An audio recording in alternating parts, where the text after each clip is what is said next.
Okay, for mine, I chose 3 cinematography portfolios.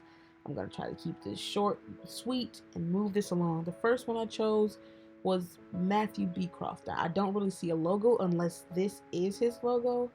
He doesn't really have one. And here we have the home, work, about, news, contact, and search. If you click one of these, it just scrolls down. Now, his about is nice, sorting to the point. But I am a fan of clicking a link and taking me to another page. That way, things won't get kind of confusing and bunched up. Here we have this header that's unnecessary because it just seems to be screenshots from the videos here.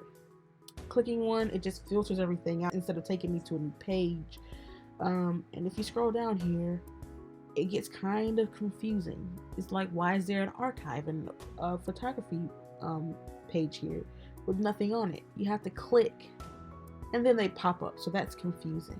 And let's go to the contact here, which is on top of a picture that has reviews.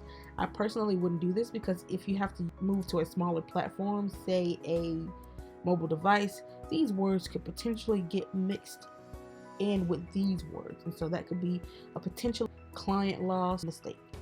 Moving on to Brendan Barnes, he has his logo here. This is probably my favorite because it's nice and to the point. He lets his work speak for him. He has his tab, the type of films and commercials that he does. Contact information is nice. Doesn't have that potential to get mixed in with reviews. And here he has his social media links. Paul Barton, nice. He has his logo here. This one I think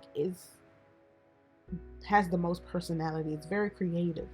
The news reel I think is unnecessary. It's like, this is a portfolio, so kind of show us what you're doing. Don't tell us. Scroll up here. Everything is nice. Go to the portfolio. You have a choice of photography or film. You click one, choose this, and there's a nice little description of what's going on. And you have the contact information that's nice again, social media, and this journal here just is photography. I like it. It's very creative and neat.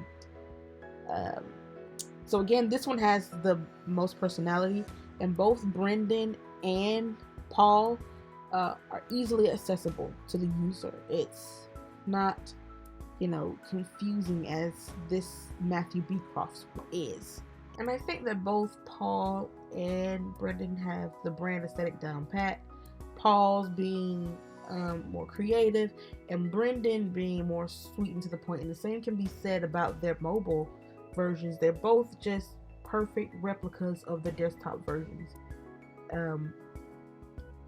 Paul's here, very nice and easy to use, and so is Brendan. They're both very nice.